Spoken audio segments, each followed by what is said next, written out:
welcome to my channel, a place where every mystery hides a story, and every story hides a truth. In the midst of forgotten streets, footsteps echo through the silence, and the faint glow of a lamp guards secrets that refuse to die. Every clue matters. A torn letter, a fading footprint, even the sound of a clock ticking in the dark. Here, doubt becomes a puzzle, and puzzles lead us to the heart of the unknown. So prepare your mind, watch closely, and listen carefully, because the shadows are speaking, and the truth is waiting to be found. This is where every case begins. Welcome to my channel. Asterisk. Chapter 1. The Impossible Crime in a Damp Morning in Late October. As a pale drizzle streaked the windows of our Baker Street lodgings, I found Sherlock Holmes seated cross-legged upon the floor, surrounded by sheaves of musical notation. The fireplace had long since gone cold, but Holmes paid it no heed, absorbed as he was in a silent examination of the tattered pages before him. A single sheet, worn and slightly crumpled, lay carefully flattened beneath a magnifying lens, its treble clefs and eighth notes interrupted by faint, irregular splotches. Salt, he murmured without looking up. I had just returned from a brief stroll to fetch the morning paper, and I blinked at him, unsure whether he was addressing me or merely continuing a private dialogue with his own thoughts. "I beg your pardon, Holmes." He tapped the page twice with a long, slender finger. "Crystal in residue salt. Not sea salt, either. Table salt, judging by the crystalline structure. How on earth do you—" But he waved my question aside with a flourish and stood in a single graceful motion. "Watson, how do you suppose a man is found drowned in an opera house?" I stared at him blankly. "Drowned." He strode to the fireplace, deposited the page into a small envelope, and tucked it into the pocket of his dressing gown. "Drowned," he repeated, "in a locked room beneath the orchestra pit at the Royal Lyric Theatre, with no water source and no sign of forced entry. My word, it appears." "My dear fellow," he said, already reaching for his coat. "That we're required." Before I could reply, the door burst open and in swept a tall, angular figure in the unmistakable uniform of Inspector Lestrade. His cap was soaked, his face flushed with urgency, and his boots left dark prints across the rug. "I thought I might find you already dressed," he snapped. "It's one for the books, Holmes. Composer found dead. Drowned, they say.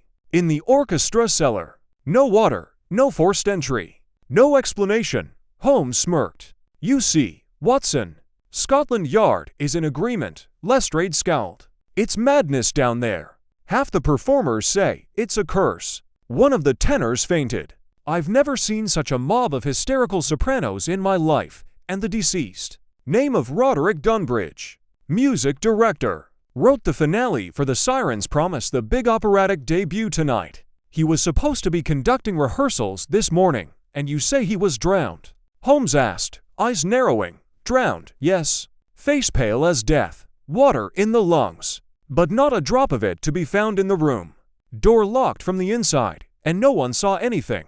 Holmes turned to me. "You see, Watson, a composer silenced not by critics, but by drowning in a room that defies such means."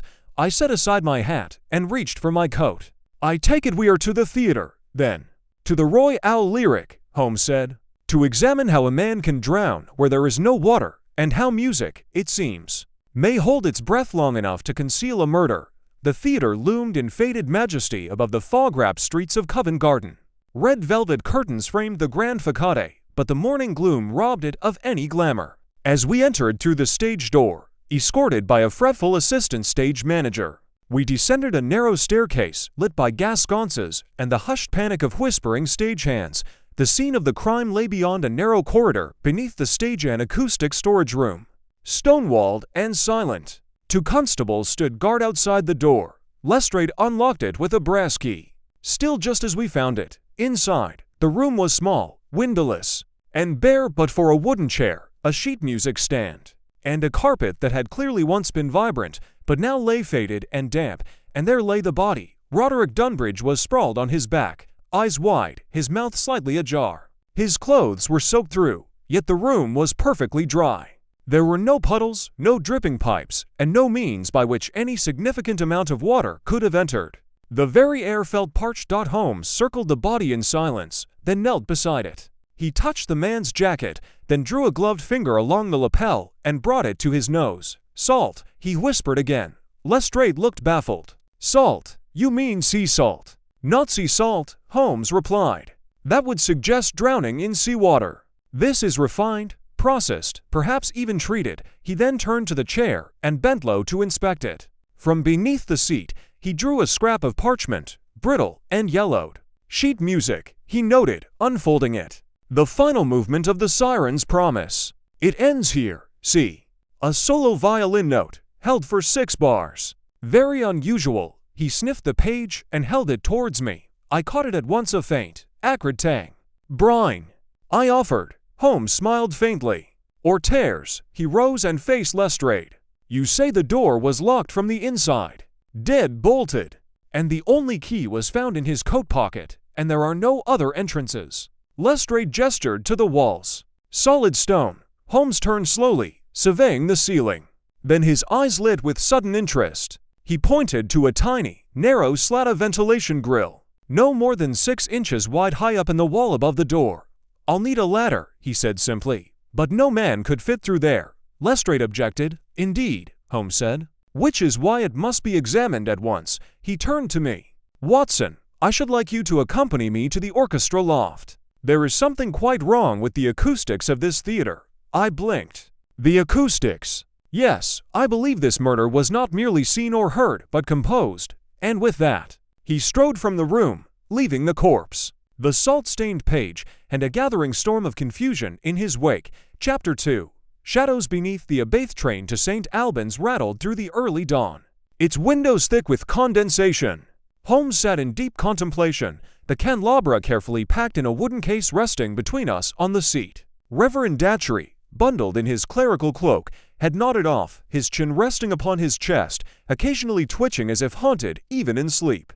I, meanwhile, sat opposite my friend, nursing a tepid cup of tea and trying to pierce the fog both literal and metaphorical that surrounded this peculiar affair.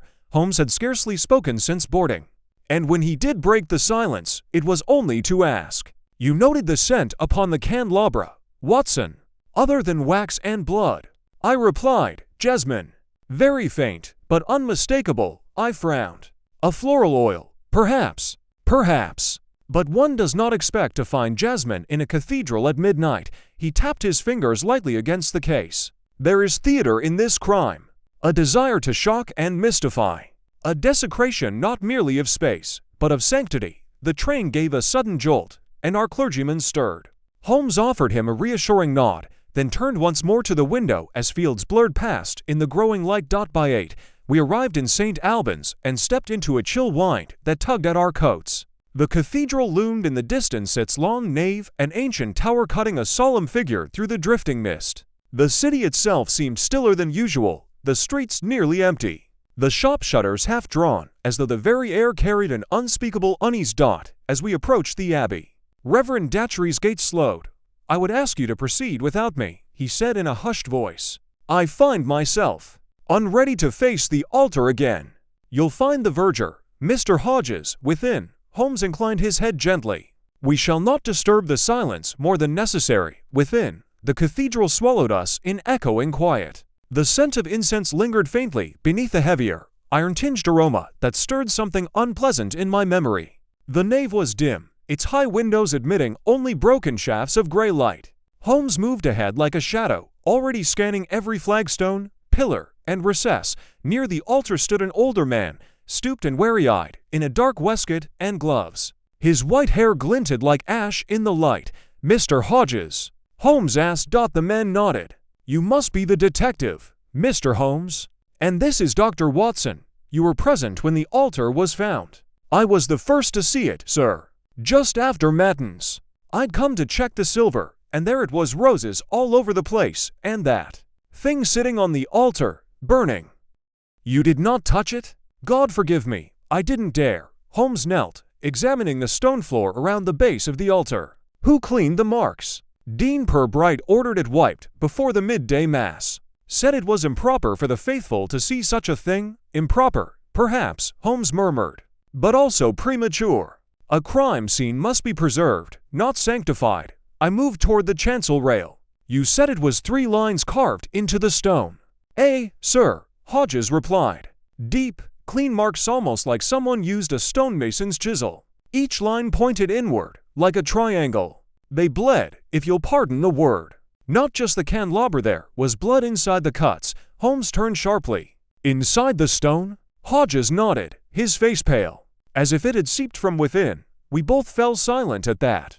Holmes rose and walked slowly along the choir stalls, his hand occasionally brushing the woodwork. He paused near the northern transept and pointed to the floor. Watson. I followed him and saw what had drawn his attention, a single petal, curled and dried, wedged between the joints of the flagstone.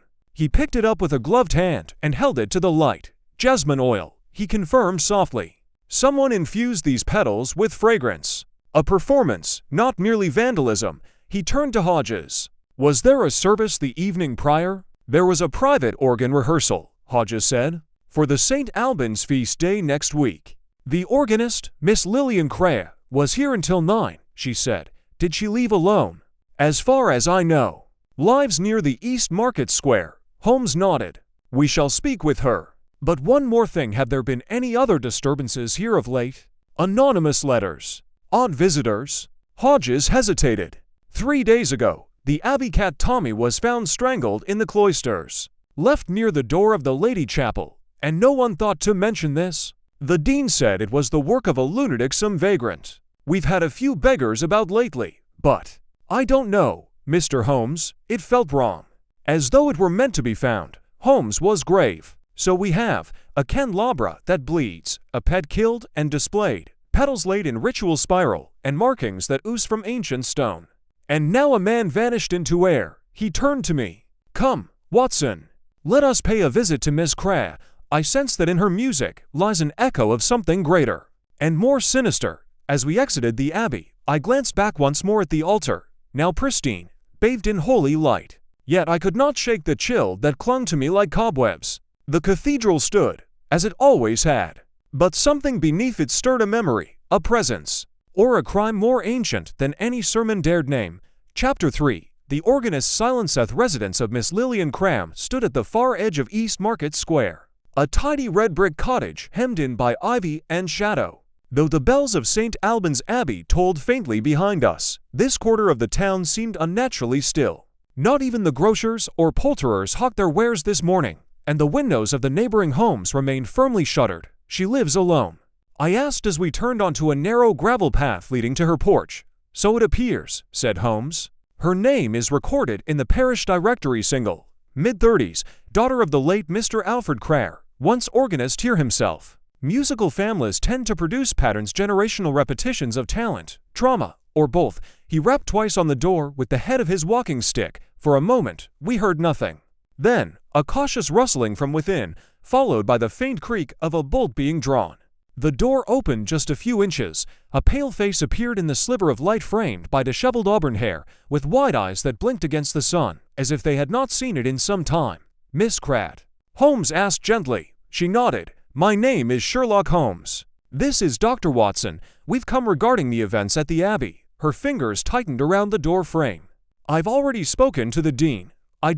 We are not here to question your loyalty, Holmes said, lowering his voice. Only to ask what you may have noticed, what you may have felt. She hesitated for a long moment before opening the door fully and gesturing us inside. The parlor was dim and cool, its curtains drawn against the morning light. Stacks of sheet music littered the side table. A violin case, cracked at the hinge, rested on the piano bench. And in the corner stood a modest pipe organ, its lower key stained with age, its bellows silent. I can offer tea, she murmured, though the offer sounded hollow. But I fear I won't be of much help. I only stayed at the Abbey for rehearsal. Holmes remained standing, his eyes slowly scanning the room. Tell me, what did you rehearse that evening?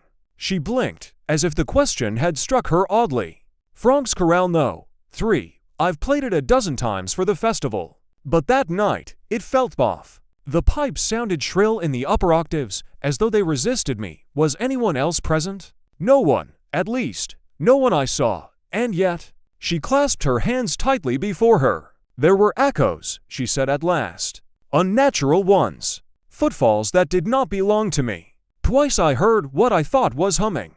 Not a tune, just a low sound. Like a breath drawn too long, she gave a nervous laugh. You'll think me a fool. It is a great, empty space. One hears all manner of things in a cathedral. Holmes inclined his head. The mind hears what the heart suspects, Miss Crabbe. That does not make it folly. She looked up sharply at that, her composure faltering. Then you believe something has been awakened there, Mr. Holmes? Awakened? No, Holmes replied. But I believe something has returned. Her eyes flicked to the organ in the corner. My father used to say the Abbey had a heartbeat of its own. Said he could feel it in the floorboards when he played till long past dusk. I thought he was mad. She gave a small, sad smile. Perhaps I was wrong. Holmes stepped forward and gestured to the piano. May I? She nodded. He sat, running a hand lightly across the keys without pressing down. Then, with the gentlest motion, he played a single note. Middle C. It echoed faintly, an almost imperceptible hum against the hush of the house. You have not practiced since that night, he said. I haven't slept, she whispered. Something followed me home. That declaration hung in the air like smoke. I felt a chill rise along my spine. Holmes, however, remained composed. You said you left the Abbey at 9. Did you notice anything unusual outside? I thought I saw someone across the road, she said, near the edge of the cemetery. He stood completely still, half hidden behind the gate's pillar. I hurried on. When I glanced back, he was gone. Could you describe him? A tall figure, hatless, dressed. Not quite like a gentleman. More like a choirboy grown old. She winced at her own words. I'm sorry, I sound quite mad. Holmes shook his head. No, Miss Crabbe, you sound frightened. And justly so. He stood, brushing dust from his coat. There is one more thing, she added. Yesterday, when I opened my music folder, I found this. She retrieved a slip of parchment from a drawer and handed it to Holmes. The paper was old, heavily creased, and oddly yellowed. Upon it, in looping ink faded to brown, were 4 Latin words. Sanguinum lucerne loceter. Holmes translated aloud. The blood of the lamp shall speak. He folded the note and placed it in his breast pocket. I would advise you not to return to the Abbey for the time being, he said. And should anything else occur, no matter how small, send word to Baker Street. Miss Crabbe nodded, clutching the edge of the piano like a lifeline. As we stepped out into the square once more, I turned to Holmes. This grows stranger by the hour. What do you make of it? He walked briskly, eyes narrowing beneath his hat brim. She was being watched, he said. And not merely at the Abbey. You believe someone followed her home? No, Watson. I believe someone was already here. The scent in her parlor, the same jasmine note that clung to the petals in the cathedral. Faint, but unmistakable. He quickened his pace. And someone left that note in her folder, likely while she slept. That takes boldness, or madness, or both. Do you believe the organist is in danger? Holmes didn't answer immediately. Then, softly, if the candelabra bled, Watson. It did not bleed alone. This case is deeper than ritual. It is personal. I shivered despite myself. Glancing back once at the red brick cottage, Holmes was already striding ahead, his coat whipping behind him like the tail of some dark bird in flight. The time has come, he said, to question the choir. Chapter 4. The choir boys' secret cloisters of St. Albans lay silent in the fading afternoon light. The stone corridors cool beneath our steps. Holmes, with long strides and sharp glances, made no effort to disguise our approach as we neared the choir rehearsal room. The door stood slightly ajar, and from within came the high, wavering strains of boys' voices attempting harmony, some cracking with youth, others hesitantly perfect. A woman's voice followed, firm and clipped. No, Thomas C. Sharp, not D, and keep your eyes on the stave. Holmes knocked once, then entered without waiting. The room fell quiet. 7 boys in white surplices turned mid-rehearsal, startled by our appearance. At the piano stood Miss Eliza Hargrove, the Abbey's choir mistress, a severe figure with iron-gray hair tied tightly at the nape and spectacles resting low on her nose. She rose, taking Holmes' intrusion with an air of calm disdain. I was not informed of visitors, she said coolly. We are rehearsing for the Michaelmas service. I apologize, Miss Hargrove, Holmes said, bowing slightly. But I believe one of your pupils witnessed something of considerable importance. Might we borrow him for a moment? Her eyes narrowed. Who precisely? The one who spoke of chanting in the crypt, Holmes replied. A brief flicker of unease crossed her face before she turned to the boys. Edward, a thin lad near the back, stepped forward. He was perhaps 10, with pale skin, bright, curious eyes, and a nervous grip on his music folder. He looked from Holmes to me, then back to his mistress, who gave a brief nod. "I believe it was you who heard." "Singing," Holmes said gently, kneeling to the boy's level. Edward nodded. "Not singing, whispering. It didn't have a tune. Just the same words over and over. Do you remember the words?" The boy's eyes widened. He hesitated. Then, "Sanctus, sanguis, repetator." I glanced at Holmes. "Sanctified, blood, it shall return," he translated quietly. "You heard this from the crypt?" Edward nodded again. "2 nights ago. I'd left my gloves in the vestry, and when I went back, I heard it through the floor coming from below the altar. I thought it was the wind at first, but then it happened again. Like someone was praying down there. But it was wrong. Like it was meant for something else." Holmes placed a hand on the boy's shoulder. "You've done very well, Edward. Have you told anyone else?" The boy looked to Miss Hargrove, then shook his head. Holmes rose. "Thank you. That will be all for now." Miss Hargrove took Edward's arm and gently guided him back toward the line of boys, her expression unreadable. As we exited, Holmes paused at the threshold. "Do you ever keep candles in the crypt, Miss Hargrove?" She gave a short laugh. "No one goes down there, Mr. Holmes. It's sealed, has been for decades. Just dust and dead monks, Holmes repeated. "But no living custodians?" "The last key was lost when Canon Jessup passed. No one's had reason to visit it since." Holmes tapped the edge of the door thoughtfully. "Then someone has found another key or way inside." We left the choir room and emerged once again into the hush of the cloisters. The air felt colder now, despite the hour. A wind had begun to rise, whispering through the arches. "He's telling the truth," I said. "That boy was no liar, indeed. And his account confirms something I suspected," Holmes replied.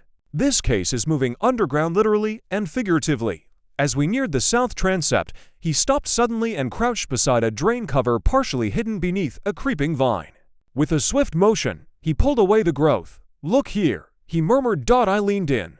The rusted iron cover bore fresh scratches, concentric grooves, as though it had been pried open recently. Around the edge, small smears of soot and what looked like wax clung to the stone. Holmes drew his magnifying lens and peered closely. "Black wax," he said. "And jasmine oil, again. Someone lit candles down there. We are not the first to visit the crypt recently, Watson. Then we should descend. Not yet. Not without light. And not without knowing who holds the second key." We stood, brushing dust from our coats. Holmes turned toward the sacristy. "Come, there's another name we haven't spoken aloud yet." "Whose?" "The sacristan who vanished, Mr. Fletchley, but we were told no one's seen him since he delivered the candelabra. Precisely why we must find out who last did see him, and whether he walked out of this abbey alone, or with someone whispering in Latin beside him." The sun had begun to sink behind the cathedral's towers as we made our way through the side door, and as the shadows lengthened behind the chancel screen, I could not help but feel we were no longer observing the edges of the mystery, but stepping fully into its dark and ritualistic center. One whisper, one footstep at a time. Chapter 5. The red stain in the ledgered sacristy of St. Albans Abbey was a narrow chamber of stone and oak, its tall cupboards lined with vestments and its drawers stuffed with ribbons, seals, and wax. The scent of incense clung to every surface, mingled with a fainter, metallic tang I could not place. Holmes entered with the silent intensity of a hawk circling prey. I followed, glancing about at the dim rows of chasubles and stoles hanging like silent sentinels. The Reverend Datchery awaited us near the reading desk, where a brass lamp flickered feebly beside an opened ledger. "I've done what I can," he said in a hushed voice. "But there's no sign of Fletchley. His room is untouched. His coat and shoes still by the door." Holmes nodded. "And his ledger. Here." He turned the book toward us.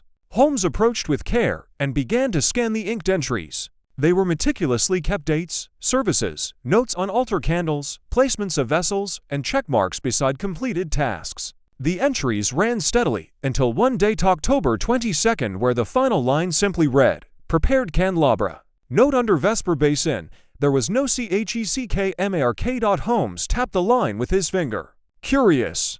And there, just beneath it, see." I leaned closer. Between the ink lines was a faint, rust-colored smudge, not ink.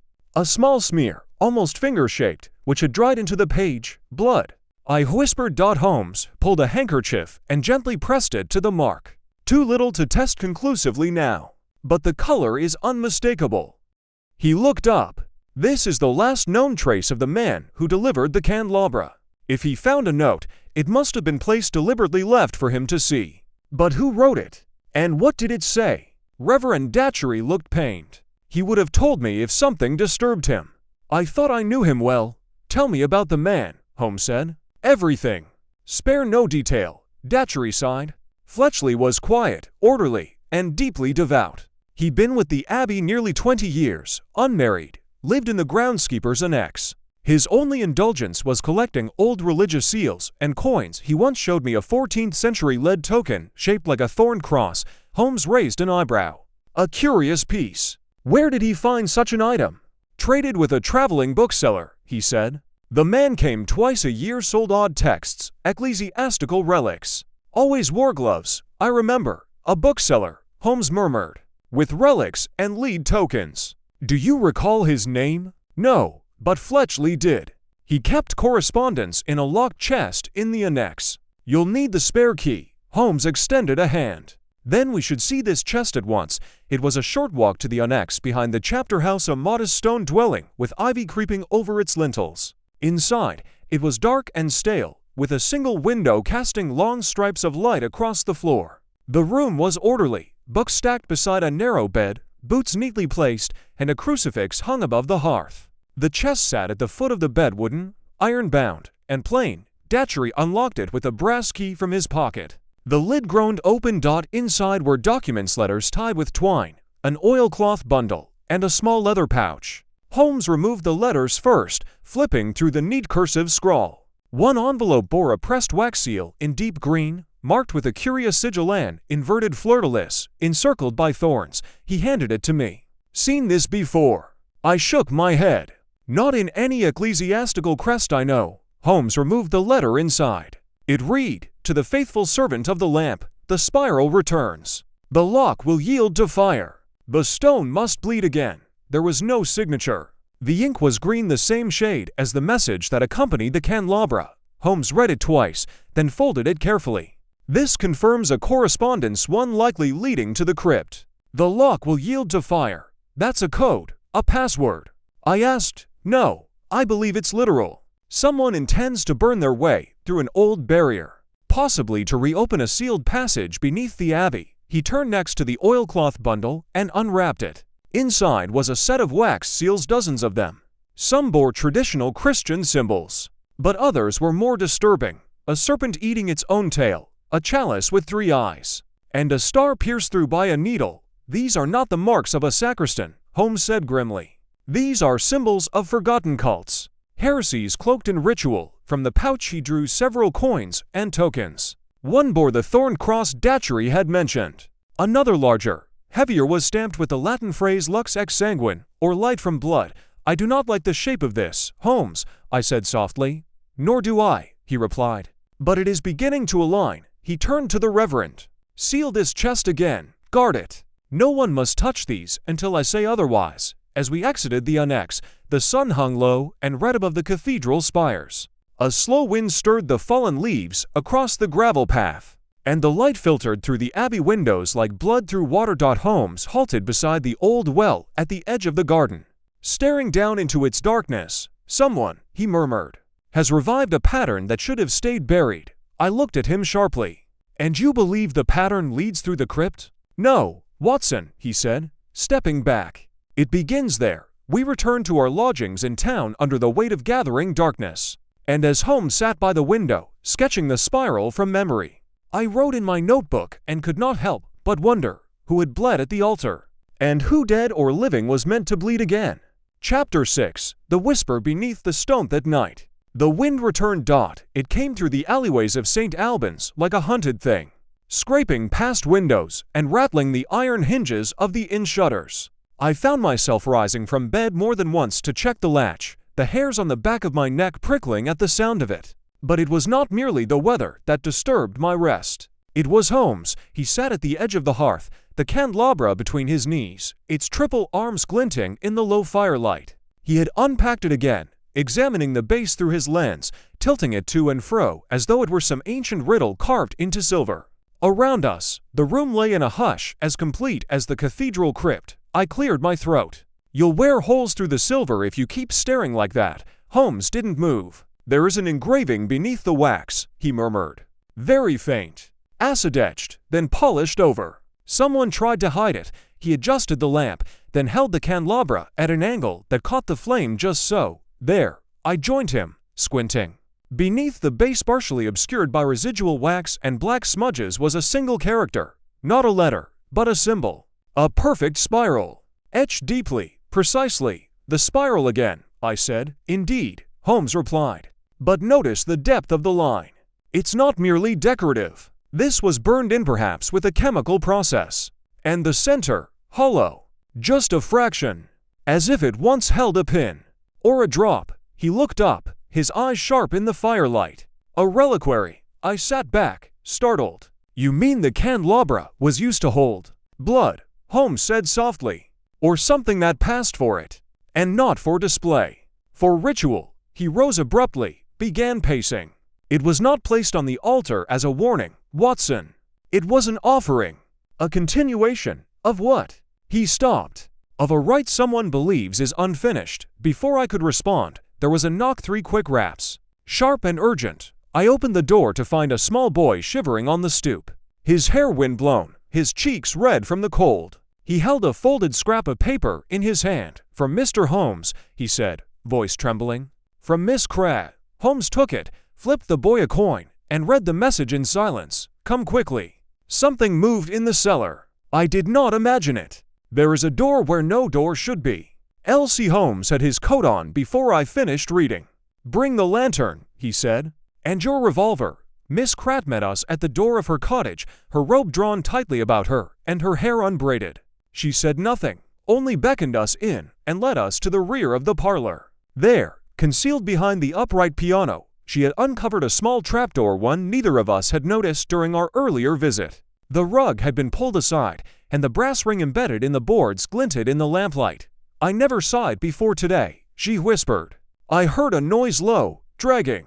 I thought it was the wind at first. But then I saw footprints," she pointed. And indeed, faint smudges marred the clean wood of the floor, scattered bits of soil, and something darker. Not dried mud. Dried wax. Holmes knelt, inspecting the edges of the trapdoor. "No hinges," he muttered. "This was sealed intentionally." With some effort, we pried it open. A musty gust of air escaped, earthy, cold, tinged with a smell that reminded me of damp stone and extinguished candles. Holmes lowered the lantern. Beneath was a narrow flight of stone steps, descending into blackness. "You need not join us, Miss Crabb," Holmes said, but she stood firm. "If someone is using my home, I'll not remain above." We descended in silence. The air grew colder with each step. At the bottom, the tunnel widened into a stone chamber, perhaps once a wine cellar or root store, long forgotten. The floor was strewn with broken tiles and dust, but near the far wall, something caught the lantern's glow. A wooden frame, upright, embedded in the wall where no frame should be. It was a door. Or had been. It was sealed shut with plaster and bricks, but recently disturbed. Scratches marked the edges, fresh gouges where some tool had been used to pry loose the mortar. Bits of it still flaked underfoot. Holmes moved forward, placing a gloved hand against the stone. "There's space beyond," he said. "Hollow. Someone tried to get through. Or out." He examined the wall. "Look here, resin. Mixed with soot. A crude accelerant. Someone tried to burn through it." Watson stepped forward. "The message, 'The lock will yield to fire.'" "Precisely." Holmes turned slowly, scanning the floor. "And here another petal, wilted, jasmine-scented. Same as the others." He stood still for a long moment, listening. The silence was profound. Yet even I felt it, not a sound, but a sense. A presence pressing faintly behind the wall, like breath against glass. The air felt charged, waiting. Holmes stepped back. "We must speak to the cathedral mason. Find out where this passage leads, and until then," I asked, "we seal the trap door," he said, "and pray that nothing on the other side has found a way out." As we emerged from the cellar into the moonlit parlor, I looked back once, half expecting the door to swing open behind us of its own accord. It did not, but the air on my neck remained cold for hours after. Chapter 7. The Mason and the Forgotten Passage. The following morning dawned pale and brittle, with frost forming delicate patterns on the window panes of our lodging. Holmes was already dressed and pacing by the hearth, the map of St. Albans Cathedral spread out across the table. A red pencil had marked several intersecting points between the nave and the outer chapels, all converging on a small unlabeled square near the north wall of the crypt. The abbey's original structure predates much of what stands above it, Holmes muttered.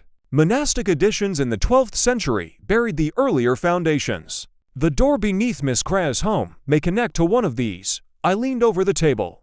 And yet no record of such a passage remains, not in the hands of the clergy, Holmes replied. But builders often keep knowledge buried in inkless memory. An hour later, we stood at the northern yard of the cathedral, where an elderly man in a thick wool coat and scuffed boots waited beside the stone fence. His arms were folded, and he eyed us with a wariness honed by years of dust and chisel work. "Mr. Maddox," Holmes said, extending a hand. "Master mason of the abbey for 37 years, if I'm not mistaken." "You'd be right," said the man, his voice low and graveled. "And you're the one asking about buried doors and blooded lamps." He squinted. "There are things in this place not meant to be found, sir." Holmes nodded. "And yet someone is unearthing them." Maddox looked away, toward the cloisters. "When I was a young apprentice," he said slowly, "I worked a restoration near the choir vaults. There was a chamber we were told never to touch walled off, no record in the blueprints. The foreman said it was older than the choir, older than even the Saxon foundations. Some said Roman. Do you recall where this chamber was located?" Maddox pointed toward the abbey's north transept, behind the Lady Chapel. "There's a load-bearing pillar that doesn't match the rest broader at the base. Hidden beneath it, I once saw the lip of a carved stone arch. We covered it again with mortar." Holmes' eyes lit up. "And do you believe it leads beneath the town?" "There were air vents," Maddox replied. "Thin ones. Some say the crypt extended toward the river centuries ago, used for storage, or something worse. But that's old talk. Most don't repeat it." Holmes leaned in. "Did you ever hear of a group using a spiral as a sigil?" Maddox's brow furrowed. "Once, a carving on the inside of a lintel block barely visible. A spiral with a pinhole at its center." I felt a jolt of recognition. As on the Candelabra, the mason crossed himself. It was directly above the sealed chamber. We left it alone. Holmes turned slightly. "Would you be willing to show us that pillar?" Maddox hesitated. "Only if daylight's still strong. I won't go near it at dusk." Together, we entered through the nave and made our way down the side aisle toward the Lady Chapel. Tourists were absent. The air echoed only with the distant drone of choir rehearsal and the occasional creak of floorboards. Maddox led us to the rear of the chapel, where a carved marble effigy stood watch over a raised slab. "There," he said, tapping the base of a column. "That stone's older than the rest. You see the seam around it. It was placed after the surrounding floor." Holmes knelt, examining the stone base. "It's hollow beneath. Yes, there's a false block over what I think was once a stairwell. Whoever sealed it did so in haste." Noticed the inconsistent mortar. Holmes looked to me. "And yet Miss Cra's door leads down, not toward the cathedral, unless," I said, catching on, "the passages intersect somewhere beneath us." Holmes nodded. "A nexus point. Which means the spiral cult, if we may now call it, that had access not just to the abbey, but to adjacent homes." The mason shifted uneasily. "Then the ritual you're chasing. It may have begun long before you arrived." Holmes stood, brushing dust from his knees. "Thank you, Mr. Maddox. One last question. Have you heard the phrase lux ex sanguine?" The man went still. "Where did you hear that?" "Inscribed on an artifact connected to this case." Maddox looked down, voice low. "Old Latin, light from blood." He glanced back toward the sealed pillar. "I heard it once," he whispered, "from a stonecutter who vanished in '82. He'd been hired for an excavation behind the bishop's hall. Said he found an inscription in a tunnel wall, those same words carved beside a blackened altar. And then, I asked, he never came back." As we returned to the inn, Holmes remained silent until we reached the steps. "Watson," he said at last, "this case is not about a murder. It is about a resurrection." I stared at him. He continued, voice grave. "Someone believes the abbey's past holds power. Blood, spirals, sealed doors. They are attempting to repeat what was once performed beneath this town. And if we do not stop them—" He paused, glancing skyward. "They may succeed." Chapter 8. A fire lit in the crypt that evening. the sky lowered into a sullen haze. The twilight stained with amber and soot, St. Albans seemed to withdraw inward as night approached, its streets emptying of even the most habitual pedestrians. Holmes and I sat in the parlor of our lodgings, the candelabra once again set upon the table like an unblinking eye. Miss Crabbe had sent no further word. Reverend Datchery was sequestered in evening prayer. And yet Holmes was restless, his hands never still, his gaze turning often to the window as though expecting something to materialize beyond the glass. "It will happen tonight," he said at last. I looked up from my notes. "What will?" "The second act. The ritual, whatever it may be, is incomplete. The altar was a beginning, not an end. Whoever left the spiral etched in silver, whoever wrote light from blood, will return to finish what they began. The time, Watson, is ripe." I stared at the candelabra. "Do you suppose it has already claimed more lives than Fletchley?" Holmes answered with a question of his own. "What would you do, Watson, if you believed a sacred object had the power to transcend death?" "Burn it," I replied. "Then let us pray our adversary is not more devout." A sharp knock rattled the door. Holmes crossed the room into swift strides and opened it. A young constable stood in the corridor, breathless and pale beneath his helmet. "Begging your pardon, sir," he said. "There's a fire in the lower vaults beneath the cathedral." Some sort of explosion. Locals reported smoke from the crypt yard and a red light from under the grates. Holmes seized his coat. "Come, Watson, bring the lantern." And the key we retrieved from Maddox. The cathedral grounds were already swarming with figures by the time we arrived, vergers, townsfolk, to constables with buckets drawn from the well. Smoke coiled thinly from a circular iron grate embedded in the lawn, just beyond the cloister wall. Holmes fell to his knees beside it, placing a hand over the metal. "Still hot," he said. "Someone lit a fire not long ago, and from below." He stood and turned to the nearest constable. "Is there a stairwell into the eastern crypt chamber?" "Yes, sir. Behind the choir, though it's usually locked." "Not tonight," Holmes said grimly. "Come with us." We followed a narrow passage through the Abbey's undercroft, descending a spiral stair slick with old moisture. The deeper we went, the more acrid the air became. The scent of ash and oil hung heavy, mingling with something older, earthy, stale, and strangely sweet. The final stair gave way to a vaulted room, low-ceilinged and domed with age-blackened stone. A fire had indeed been set here, its embers now cooled to a crimson glow amid a ring of melted wax and scorched petals.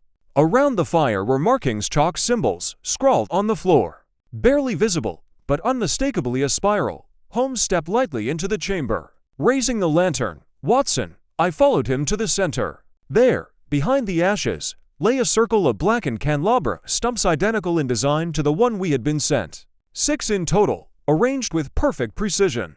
Their bases engraved with the same spiral sigil, but where the 7th should have been, there was only an empty impression in the soot.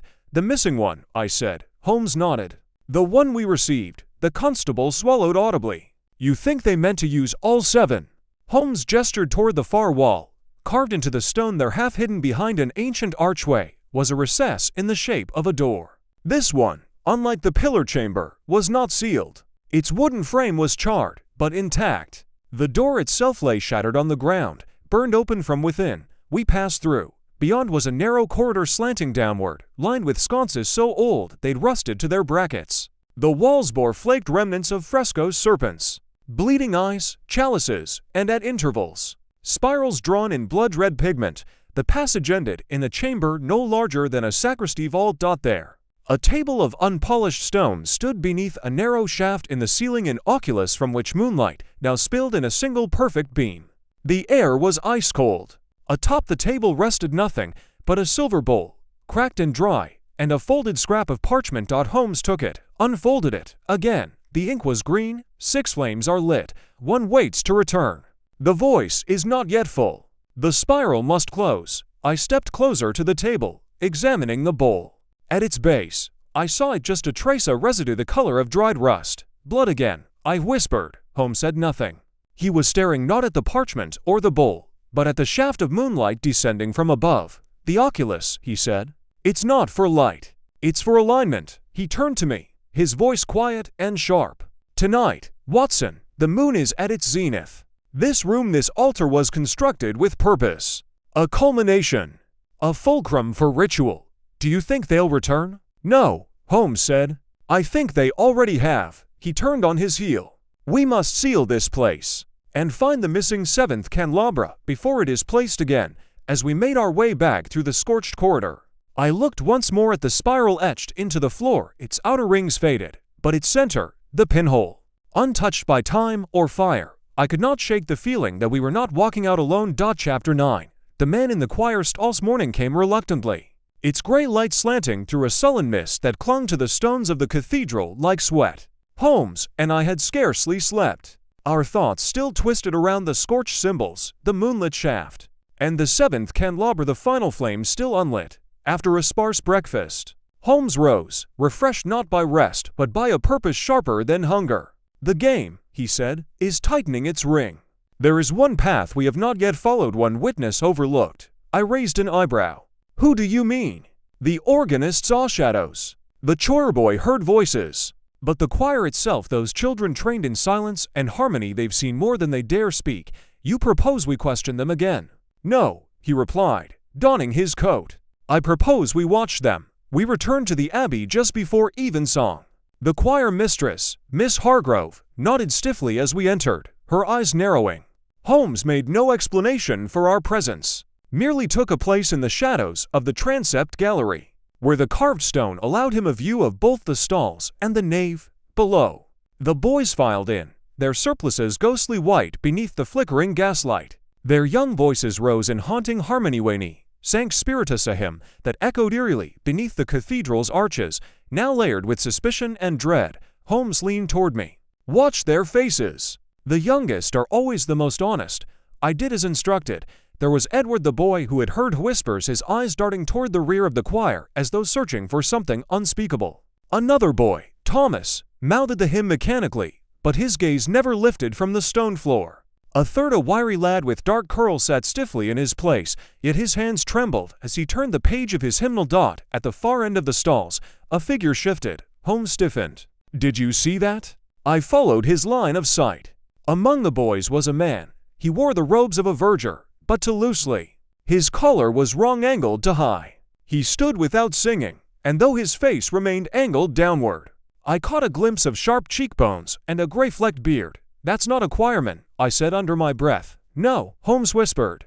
"That is our missing sacristan, Fletchley." Before I could rise, Holmes placed a hand on my shoulder. "Not yet. Let the rite finish. He believes he is unseen." The service continued, and with each passing verse, the stranger seemed to grow more alert, his eyes flicking once toward the altar, then back toward the nave. He held no hymnal, made no effort to join the chorus. And yet, in his stance was a rhythm awaiting. As the final chord faded and the boys began to recess, Holmes moved. We descended the gallery steps swiftly, but quietly.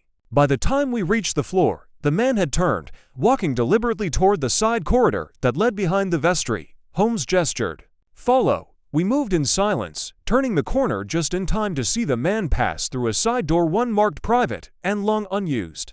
Holmes reached the latch and paused, listening. Beyond, we heard movement, metal clinking, the scrape of stone, and a low murmur. Then silence. Holmes opened the door slowly. The room beyond was small and cold. Candles had been burned here recently. The air still held their scent, mingled again with jasmine.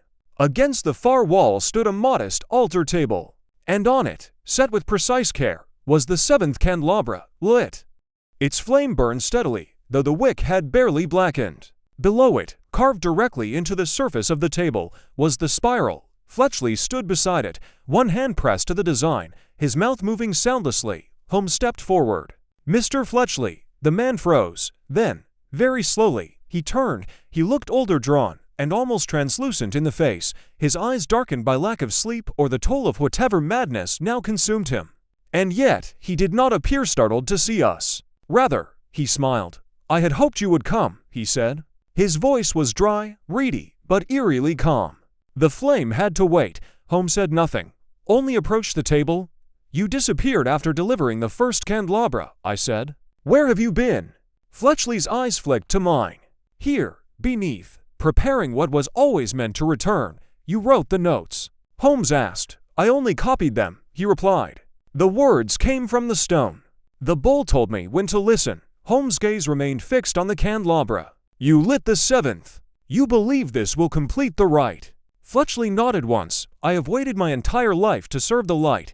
There is no light in blood, Holmes said quietly. Fletchley blinked. But the blood remembers. He reached toward the flame. Holmes moved faster. In a blur, he seized the man's wrist, twisting it sharply. Fletchley gasped and dropped to his knees, the spell broken. I moved to assist, grabbing his other arm as Holmes blew out the flame and removed the candelabra. You will not light it again, Holmes said coldly. Nor will anyone else. Fletchley began to weep, not with fear or remorse, but something deeper, relief. I was only the keeper, he whispered. He walks behind me. He always has. Holmes looked at me, eyes hard. Take him to Datchery. Tell the constables to watch the doors. I will see to this relic. As I led the trembling man out into the corridor, I could hear Holmes behind me, wrapping the seventh candelabra in cloth. 7 flames, but the true darkness, I knew, had not yet shown its face. Chapter 10. The spiral in the choir book. The following morning broke over St. Albans like a breath withheld. The fog had lifted slightly, but the air remained heavy, as if the town itself waited tense and sleepless for something it could not name. Al Fletchley was now in Reverend Datchery's care, guarded by a constable and sedated by the local doctor. The former sacristan remained largely unresponsive, save for muttered phrases in broken Latin and fragmented whispers about the flame that speaks and the bowl that drinks. He ate nothing, slept little, and never blinked when the seventh candelabra was mentioned. Holmes, for his part, had not rested. By the time I joined him in the Abbey library, he had covered the long oak table with a litter of papers, parish ledgers, architectural drafts, choir rosters, and most notably several worn hymnals, each open to a different page. He did not look up when I entered. Come, Watson. We are missing one thread, only one. Holmes's hand hovered above a particular hymnal, its spine cracked, its corners softened with use. Do you recall the boy with the trembling hands? Dark curls. Third from the end, of course. His name is Alec Parr, 11, a fine soprano, and one of the few who never once looked toward the altar during evensong. I frowned. Because he was afraid. Because he was watching something else. Holmes turned the hymnal toward me. A small circle had been drawn in graphite in the lower margin, barely visible unless one looked closely. Within the circle, a spiral, almost perfect, except for the final curve, which ended in a jagged stroke as though broken mid-drawing. Holmes tapped it. I took this from the choir stalls before rehearsal. Alec's copy. None of the others bear marks. You believe the boy is involved? No, but I believe he's seen something. Something he did not understand, but was compelled to record. He closed the book with care and stood. We must speak to him.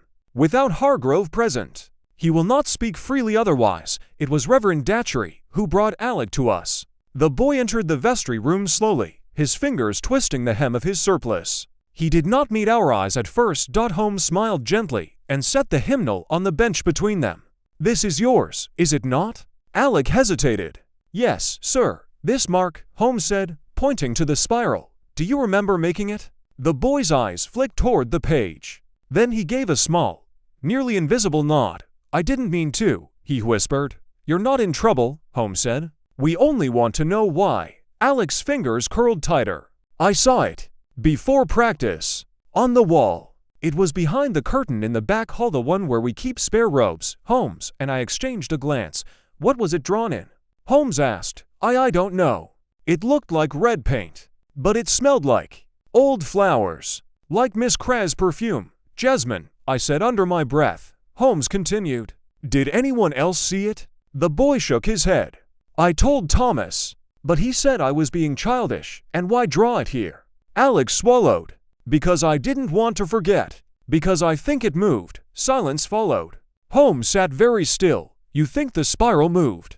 Alec nodded slowly. Only a little. But the middle part, it wasn't the same when I looked at it again. Holmes leaned forward, his tone calm. Did anyone go into that hall after you saw it? The boy's eyes flicked to the door. Mr. Fletchley. Holmes's voice was almost a whisper. And what did he do? Alec hesitated. He stood in front of the curtain, like he was listening. Alec nodded. Then he said something strange. In Latin. Do you remember the words?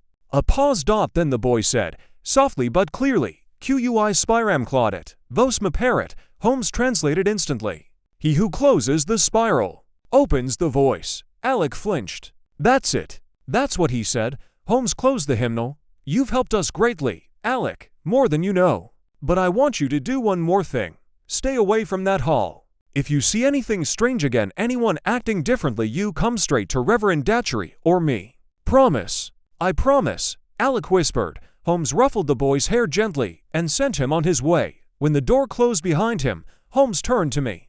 "The spiral isn't just symbolic. It is an invocation, a physical cipher, a device, and the seventh candelabra."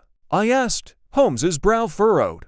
"Was the ignition?" He walked to the window and drew back the curtain. The cathedral stood outlined in pale light, its stone rising silent and still. But Holmes's voice, when he spoke again, was tense with urgency. "Someone means to speak through the spiral. Not metaphorically, literally, and if Fletchley was merely the keeper, then the voice that waits," he turned sharply, "is still coming." Chapter 11. The voice in the Stonite was shortly past noon when Holmes and I stood again in the Lady Chapel, though the sun did little to warm the marble beneath our feet. The cathedral was empty, service having ended hours before, and the echoes of morning hymns still clung to the rafters like faded incense. Holmes had asked for the building to be cleared. The choir boys dismissed. Miss Hargrove absent. Even Datchery, though reluctant, had agreed to bar further visitors from entering the transept. He had sensed, he said, a pressure beneath the surface of events. Not a climax, but a reveal, a lifting of the veil. "We have observed the players," he murmured, examining the worn altar rail. "Now we must find the playwright." I followed his gaze to the side of the chapel, where Alec Parr had claimed to see the spiral. A narrow curtain hung beside the vestry door, drawn back now to expose a patch of cold stone wall. "Look here," Holmes said. It was faint, nearly erased, but still visible. A spiral, larger than the ones etched on the candelabra, drawn in some pigment that had dried to a ruddy brown. Its outer lines had smudged, but the center pinhole was unblemished. Holmes produced a small lens and studied it. "It's been reapplied recently, perhaps within the last 2 days. A ritual reaffirmation." He stepped back, eyes scanning upward. "There's something behind this wall." He tapped it sharply once, twice. The sound changed just beyond the edge of the spiral. Hollow. "Help me, Watson." We retrieved a crowbar from the sacristy and, after checking once more to ensure we were alone, Holmes wedged it against the mortar seam between the blocks. It gave more easily than expected. Behind the loosened stone lay a narrow recess no wider than a coffin, and twice as tall. It was not a passage, but a niche, sealed with a slab of black slate. The air that rushed out was dry, bitter, and ancient. And on the slab, in gold leaf nearly worn away, were words, "Clausa est vox, aperitor in lus plena." Holmes read it aloud. "The voice is shut. It shall open in full light." He stepped back, pale. "A line from the Book of Hours," he murmured, "but twisted. The original speaks of resurrection at dawn. This speaks of something else entirely." I peered into the recess. "A tomb." "No," Holmes said. "A chamber of awakening. Something waits behind this slate, not in the form of flesh, perhaps, but in intention." He gestured toward the faint trail of wax that led to the recess, drops hardened on stone like breadcrumbs leading home. "It was never about blood alone, Watson. It was about voice, and the means by which that voice may pass from one age into another." He turned. "Come, we must revisit the subterranean altar. I now believe it is not the true seat of this rite, but the conductor." The path to the undercroft felt narrower than before. The walls seemed to lean inward, and our footsteps echoed with unnatural crispness. We passed through the scorched crypt, past the extinguished fire ring and the empty candelabra sockets, and descended into the altar chamber where the moonlight shaft had once cast its circle. But this time, something was different. The beam of light was gone, as expected by day, but in its place, etched freshly into the stone table, was a second spiral. Holmes stiffened. "I extinguished the flame, Watson," he said, his voice cold. "Yet this mark was made after we left." He stepped forward, examining the table. "The chalk is damp, still curing." From the corner of the chamber came a sound, a soft, rhythmic scrape. Holmes whirled. Lantern rays. In the shadows stood a man. He was cloaked in verdure robes, but they were torn and damp. His face was hollow-cheeked, eyes sunken, yet unmistakable. "Holmes," I breathed. "It's the bookseller." The figure stepped forward, one hand extended. He held a small object, round, metal, a token. The same thorn cross-etched in lead. Holmes stepped between us. "You've been here before." The man's voice was cracked, barely human. "Many times." "What are you?" The smile he gave in reply chilled the marrow. A mouthpiece. Then, without further word, he stepped forward and pressed the token into the pinhole of the spiral, the chamber. Groaned. The light from our lantern dimmed as though some force had sucked the warmth from the room. A whisper rose, not loud, but piercing. Not one voice, but many. Chanting, discordant, circular. Holmes lunged. I saw him knock the token loose, but too late. The whisper had begun to spiral outward from the stone, crawling along the walls, running up the shaft of the oculus as if seeking escape. I seized the token and hurled it into the fire pit. The whisper cut off. The silence that followed was worse than the sound. The man had collapsed. Holmes stood over him, breathless. The spiral on the stone had begun to fade, bleeding into the surface like ink in water. We were right, Holmes said at last. The ritual was not complete, but they were close. He looked to me, face grim. Someone tried to let the past speak. Watson. Not through ink, not through memory, but through resonance, blood, flame, and stone acting as one. He reached down, lifting the faintly smoking token from the ashes. The mouth is closed again. For now, but as we climbed out of that chamber, I knew as Holmes did that rituals never die. They wait, and spirals, once set in motion, never truly stop turning. Chapter 12. The memory in waxed wind had shifted by the time we emerged into the pale afternoon. It no longer howled, but crept cool, quiet, and watchful. The abbey loomed behind us as though reluctant to let us leave, its ancient stones seemingly heavy with breath not their own. Holmes said nothing as we crossed the green, but I could sense the calculations unfolding within him, turning like the spiral we had just disrupted. At our lodgings, Holmes placed the scorched token on the table with a surgeon's delicacy. Its thorned cross was now distorted, warped by the heat of the fire pit, but the outline remained intact. As I lit the lamp, he retrieved from his coat the 7th candelabra, still wrapped in cloth. You intend to destroy it? I asked. In time, he replied. But first, I must understand it. He unwrapped the object and set it beside the token. The arms of the candelabra caught the light, casting thin shadows across the table. Holmes turned it slowly, revealing the spiral at the base, the one that had concealed the pinhole at its center. You recall the phrase the bookseller spoke, he said. A mouthpiece. I remember it too well. Holmes nodded.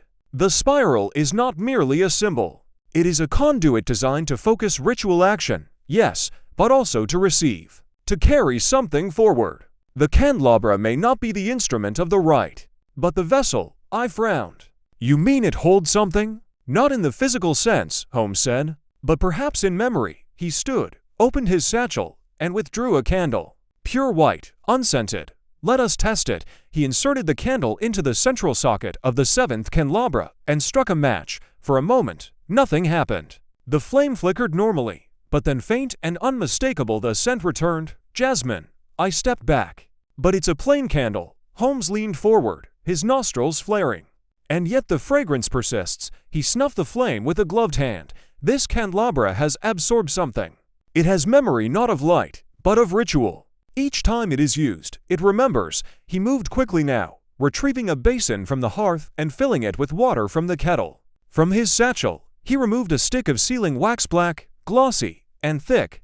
I noticed something peculiar in the scorched altar room, he explained. All 7 candelabra had wax residues, but only the 7th bore signs of added oil. A mixture.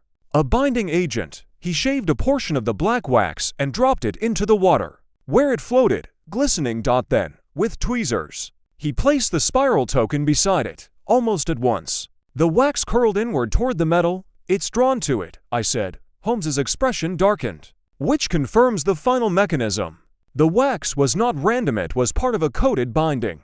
The spiral token was more than ceremonial, it served as a key. When inserted into the candelabra's base during flame, the wax mixture reacted. He turned to me. Not just a ritual, a device. I stared at the metal, suddenly aware of how much more lay beneath this affair than esoteric symbols and whispered Latin. Someone built this, I said.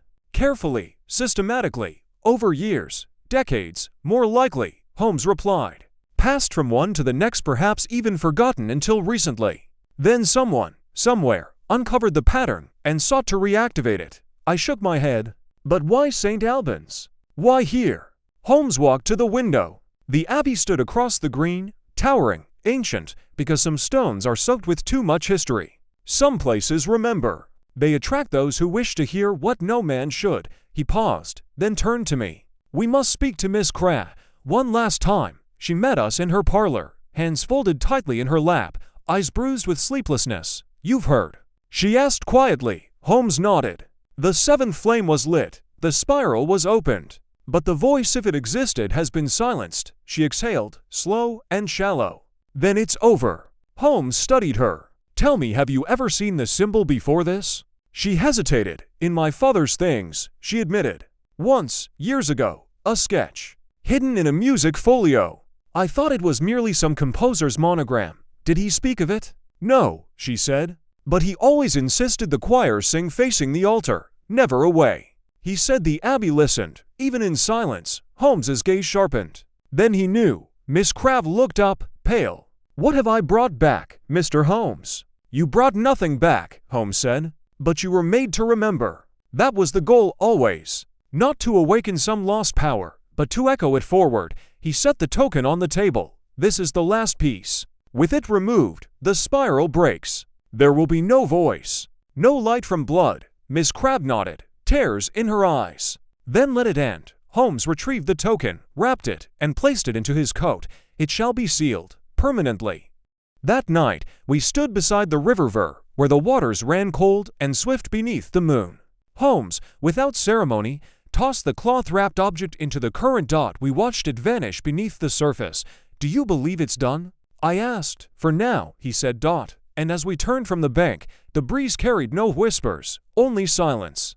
And the faint scent of extinguished wax. Chapter 13. The final echo days that followed were unusually quiet, as though the very air over St. Albans had shifted with the extinguishing of the spiral's voice. Reverend Datchery resumed his duties, though his sermons were quieter, more measured. The boys in the choir returned to their music with some semblance of ease, though one or two still glanced nervously toward the Lady Chapel between verses. Miss Crabbe, for her part, resumed rehearsals in the abbey, but never alone.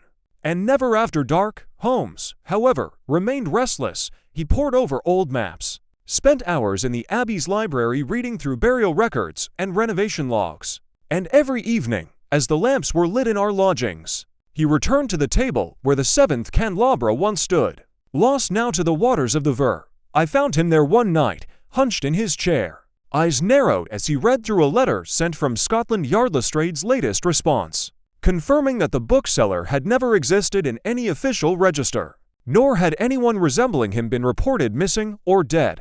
An invented identity, Holmes muttered. Like a shadow assuming form when the light bends. You still believe he was human? I asked. Holmes gave a long, quiet pause. I believe he was used, he said. Just as Fletchley was. Just as others before them may have been. Whether willingly or not, who can say? He closed the file with a snap and stood. There's one last place I wish to see. A minor loose end. The abbey's archive vaults were rarely visited. Tucked beneath the chapter house, they held centuries of documents, charters, death scrolls, land bequests stored in dim, dust-laden drawers. The key was held by Dean Pirbright himself, who, though skeptical, relented to Holmes' request. After a brief and oddly tense exchange, Holmes and I descended into the vaults just after midday. The air was thick and smelled faintly of rotting parchment. We lit our lantern and moved through the narrow stone aisles, Holmes trailing his fingers over the spines of old volumes. These files, he said, contain the abbey's deepest memory. Everything that has ever been spoken aloud, signed in ink, or sealed with wax. And yet, I said, so little of what we've uncovered was ever written down, which is precisely why we must look harder. He stopped before a cabinet marked Obscura and opened the drawer. Inside, bundled tightly with twine and faded labels, were minor anomalies, records of forgotten benefactors, inexplicable bequests, oddities deemed unworthy of scrutiny. Holmes leafed through them swiftly until his hand paused on one thin folio. Here, he said. Listen to this. He unfolded the page and read aloud. Anno Domini 1762. One brother Matthias reported the unsealing of an alcove beneath the eastern choir, said to have been opened by firelight and trembling hands. He claimed to hear singing where there was no voice. The prior ordered the alcove resealed and branded the stone with a mark to prevent its calling. Brother Matthias died 1 week later of delirium and sleep speech. I felt my blood run colder with each line. Holmes continued. A red spiral was etched above his bed.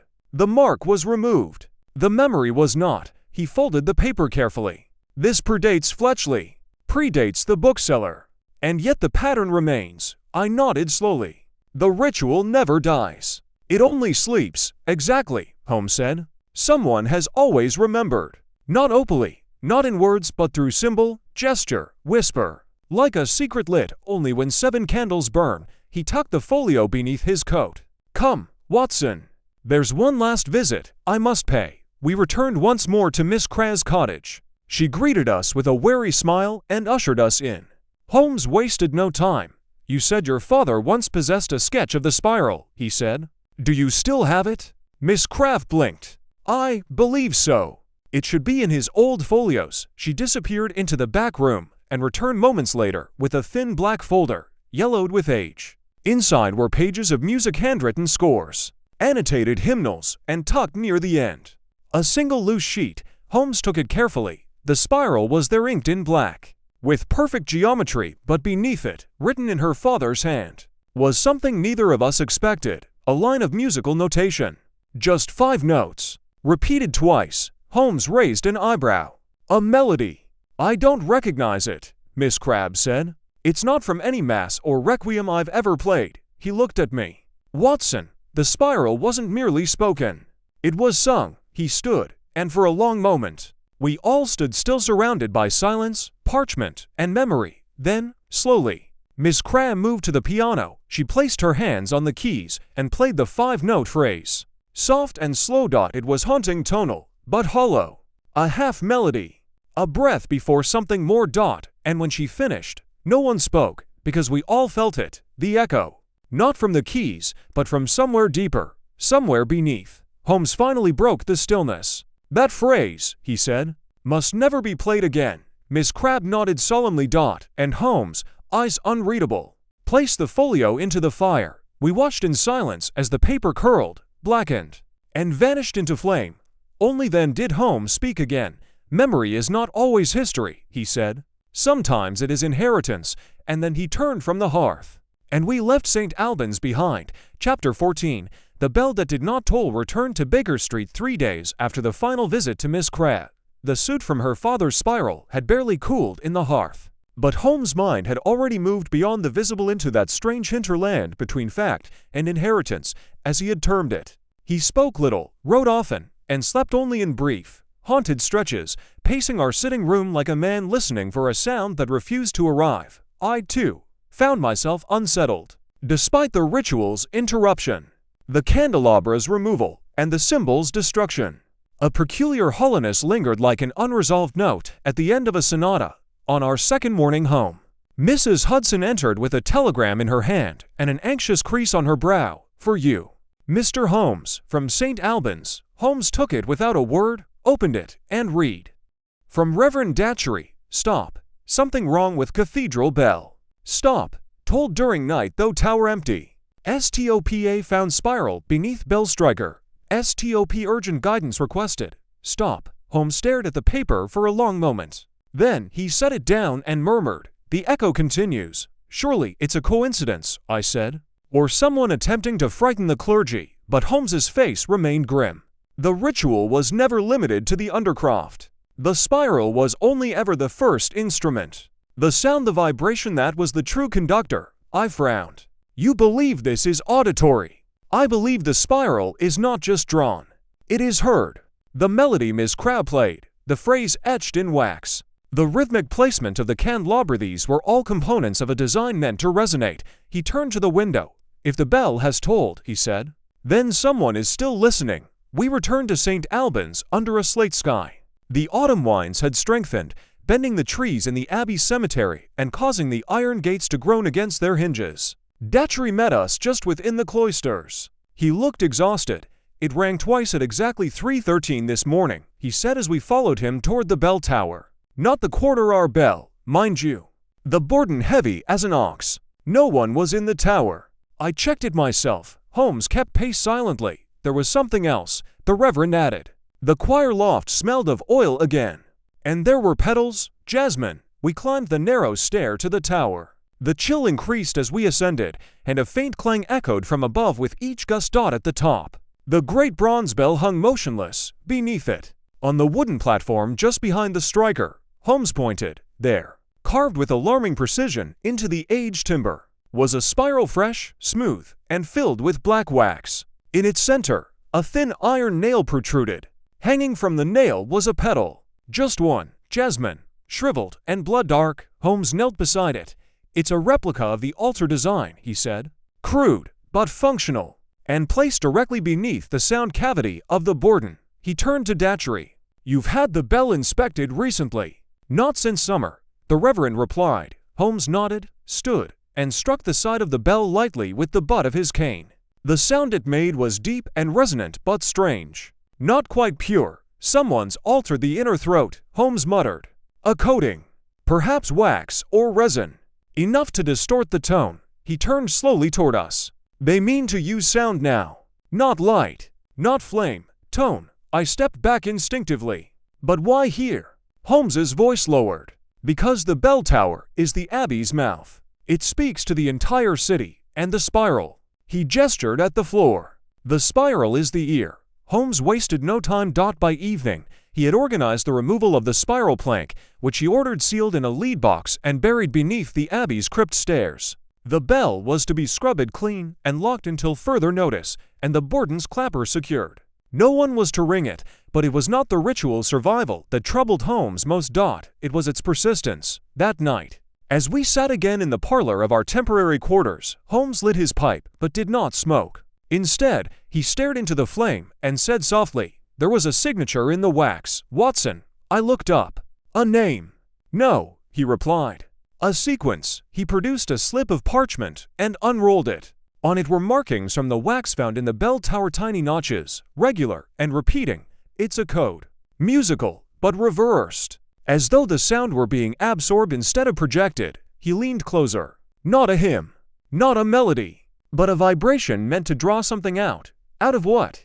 Holmes's voice dropped. "Out of the stones." We sat in silence after that. The candle flickered, and the wind brushed the glass like a hesitant hand, and from far across the town, carried faintly on the night air, we heard a low, brief chime once, then gone. We looked at one another, not speaking. The bell that did not toll had tolled again. Chapter 15. The candle in the dust. Next morning, Holmes awoke before dawn, already fully dressed. His eyes ringed with weariness, but gleaming with intent. He stood by the fireplace, brushing soot from the lapel of his coat, the faint scent of wax and jasmine still clinging to the cuffs.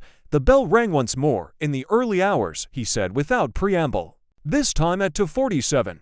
The clapper was still bound, the belfry sealed. Yet it tolled. Something is resonating. Watson, something built into the very body of the Abbey." I rubbed my eyes and rose. "Then we must dismantle it. Silence it." Holmes shook his head.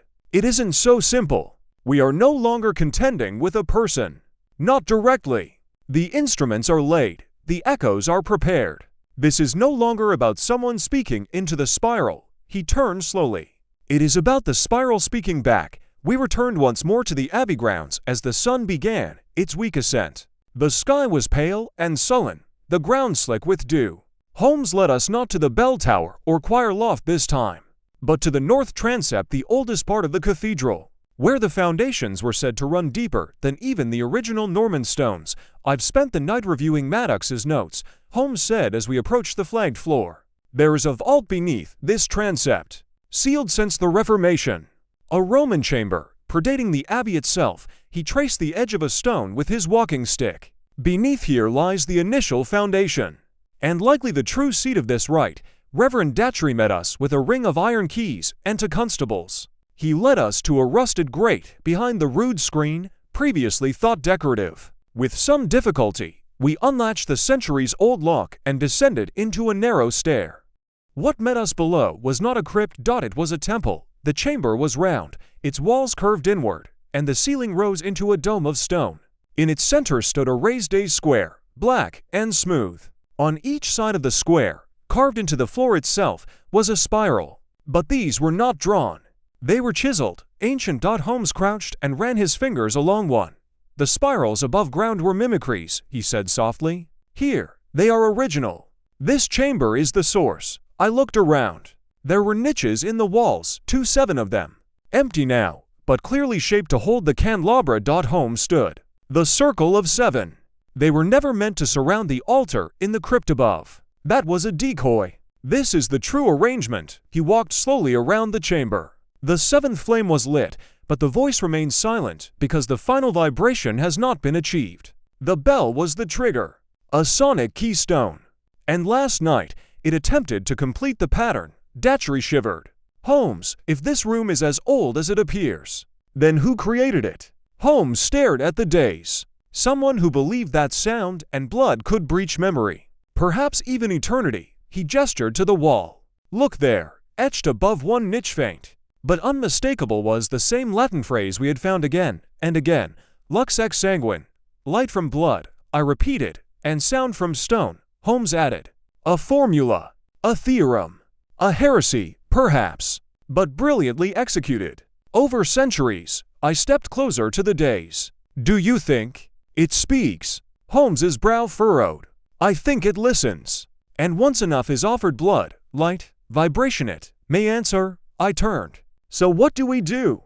For a moment, Holmes did not speak. Then, quietly, he reached into his coat and produced something I had not seen in days. The burned token. The river did not keep it, he said. It washed ashore in the reeds behind Miss Cra's cottage. A constable brought it to me yesterday. He laid it on the altar. It wants to return. Datchery stepped forward. Then we must destroy it properly. Holmes nodded. But not here. This chamber is built for resonance. Fire would only feed it. He lifted the token once more and wrapped it tightly in cloth. We'll take it to the lime kiln in Hertfordshire, he said. Seal it in stone, not ash. As we climbed back into the light, I glanced once more at the chamber below. It sat still and cold and listening.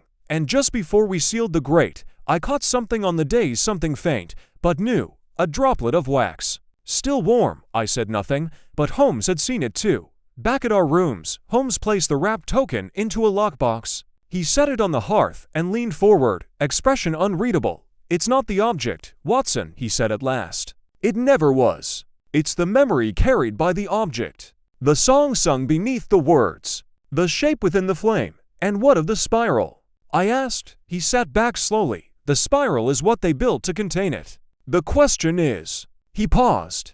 Did they succeed? Outside, the bells of the abbey remained silent, but the candle in our hearth guttered once. Despite the absence of wind. Chapter 16. The keeper of the broken flammetaux nights, after our descent into the hidden chamber. The wind shifted again. It came from the west. Low and warm, carrying with it a strange, dry scent, neither smoke nor soil, but something curiously like wax singed in silence. Holmes stood at the window of our Baker Street lodgings, unmoving.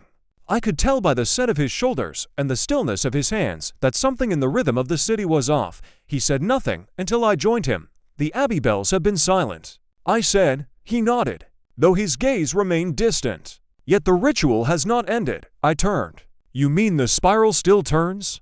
I mean someone still tends it. He drew the heavy lockbox from beneath the hearth and placed it on the table. It had not been opened since the token was sealed inside. You suspect tampering? No, I suspect visitation. Holmes unlatched the box with a precise flick and peeled back the cloth. The token was there, but its surface, warped once by fire, was now smooth, perfectly restored, even. The thorned cross at its center had regained sharpness, its edges gleaming faintly despite the dim lamplight. I felt a coldness settle in my chest. Impossible. Holmes did not reply. He lifted the token and turned it slowly in his palm. Then, with practiced calm, he reached into the satchel at his side and withdrew a sheet of parchment. It was the hymn Miss Cram had uncovered, the same one her father had marked with the spiral, but this time there were more notes. Holmes had found a second page, buried behind the fireplace at Miss Cra's home, sealed between bricks in a cavity once used to store kindling. She had sent it to him only that morning. Having discovered it while removing the hearth grate, he laid it side by side with the original. Now the melody stretched longer, 10 notes. Then silence, then 10 more, repeated like breath drawn and held. What does it mean? I asked. It completes the phrase, Holmes said. The spiral is not merely a sigil or a shape. It is a composition. Each candelabra, each placement represented a note. He traced the lines with one finger. 7 candelabra. 1 altar. One bell, one voice, and the voice. I asked. He paused. Still waiting to speak, there came a knock at the door. We both turned. Holmes gestured for silence, then approached. He opened it cautiously. Miss Krause stood there, her face pale, her hands trembling. "There's someone in the Abbey," she whispered. "In the chapel, singing." Holmes was already reaching for his coat. When, just now, I heard it through the floorboards. The melody, it was the same one we played together. We arrived at St. Albans within the hour. The night was unusually still, no wind, no voices, only the sound of our footsteps as we crossed the green toward the Abbey doors. They were unlocked. Holmes entered first. I followed, lantern in hand. The nave was empty. The candles had long since burned out. But in the distance, scurried through stone and shadow, we heard it, a single voice. High, pure, and wavering. The spiral song. We moved quickly, but carefully, the sound growing louder as we approached the choir loft. At the edge of the sanctuary, Holmes held up a hand and stopped. We peered around the carved wood of the stalls. There, in the center of the choir, stood Alec Parr. Alone. He sang softly, eyes half closed. His hands gently raised, not as in praise, but in mimicry, as though holding something unseen between them. In front of him, laid upon the floor, was the token. Holmes stepped forward, his voice calm and low. "Alec," the boy startled, his voice cutting off mid-note. He turned, blinking slowly, as though waking from a trance. "Mr. Holmes," he whispered. "I'm sorry. I didn't mean to. I just heard it." "Heard what?" "The song." From under my pillow, Holmes knelt. "You brought the token here?" "No, sir," Alec replied. "It was already here, in the choir stall." With a candle, he pointed to the rear pew, where a single stub of wax stood melted into the wood. Holmes glanced at me. "Someone left it for him." I knelt beside the boy. "Alec, has anyone spoken to you lately? Told you to sing?" He shook his head. "No one, just." I knew the notes.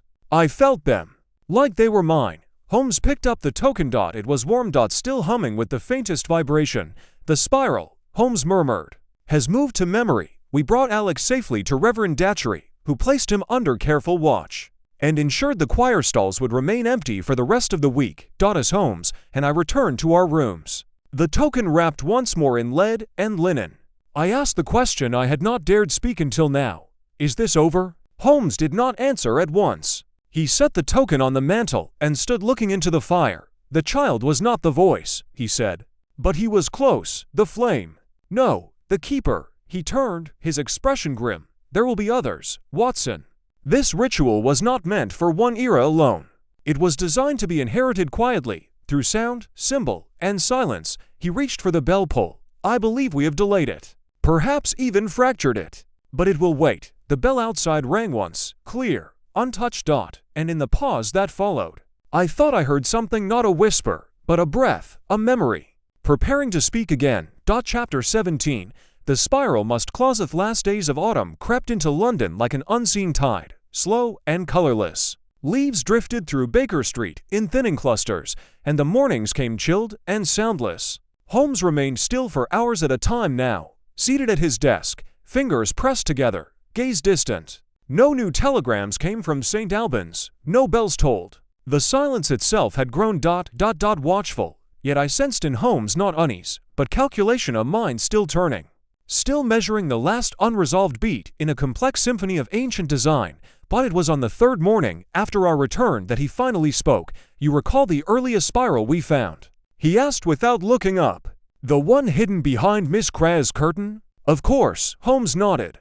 "That one was unfinished." He rose then, crossed the room to the fire, and removed the cloth-wrapped object from beneath the hearth. The lead-wrapped token still sealed, still quiet. None of the spirals completed their turn, Watson. Not even in the altar chamber, not in the bell tower. Each had a flaw, a deliberate interruption. He met my eye. They were never meant to complete the ritual. I blinked. But the design, the candles, the bowl, the chant, all inherited, he said. Misinterpreted. Echoes without voice. Pieces without center. Someone, somewhere, attempted to reconstruct something they never fully understood. I frowned. Then the bookseller. Fletchley. Caretakers. Unwitting extensions of a design older than them. They weren't summoning anything. He tapped the token. They were keeping something contained. It hit me then, slow and heavy. The ritual was never a beginning. Holmes smiled faintly. It was a seal. I stood. And when they tried to complete it, they weakened the lock. He crossed to the window, holding the token up to the pale morning light. This, he said, was not a key to open a voice, but a plug. A weight pressed upon memory. The spiral didn't call to the dead. It kept them silent. He turned sharply. And Alec he was the first to hear.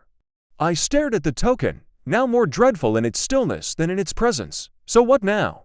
Holmes's voice dropped. We must finish what they never did. We returned to St. Albans one final time, arriving beneath a sky stained silver with winter. The abbey waited for us, not ominous now, but solemn. Still, Holmes had written ahead. Reverend Datchery had the chamber beneath the transept unsealed once more. And this time, the entire days had been scrubbed, clean spirals removed. Wax scraped away, niches empty. It was dusk when we entered the chamber. The light from the oculus above streamed in like a final benediction. Holmes stood before the altar, the token in hand. They etched spirals but never finished them, he said softly. 7 voices placed. 7 candles lit, but each spiral left broken. He knelt, and on the edge of the days, drew a final line completing the curve of one spiral in chalk. Then he placed the token at its center. Nothing must enter here again, he said. I nodded and handed him the mortar and trowel we'd brought from the vestry. Together, we sealed the token into the stone niche beside the days, layering lime and ash, folding the spiral into the cathedral's bones once more. When we were finished, Holmes stood back, dust on his coat, his hands trembling ever so slightly. It is done. In the weeks that followed, the bells remained still. The choir sang without incident. Alec Parr recovered and returned to his music. Miss Cradd resumed her post. And no one else, to our knowledge, dreamed of spirals or sang songs not taught. One final letter came to us in December. Miss Cradd's handwriting. The floor is quiet now. The petals gone. I hear only music again, and the old chill of winter. But the days where you worked, it feels warmer than the rest, as though it remembers. I've left a cloth over it. Nothing more. Tell Mr. Holmes I burned the second folio, and the keys to the chapel vaults have been sealed in the bishop's tomb. No more songs for memory. That night, I found Holmes watching the fire, deep in thought. You believe it's finished? I asked. He exhaled. The ritual is undone. But the spiral. He looked at me. The spiral is not a curse, Watson. It is a warning. A shape we repeat without realizing. A mistake we inherit. He turned back to the flames. Let us hope, he murmured, that this time we remember it for what it was, and in the hearth. The fire burned steadily. No voice, no whisper, only silence. At last,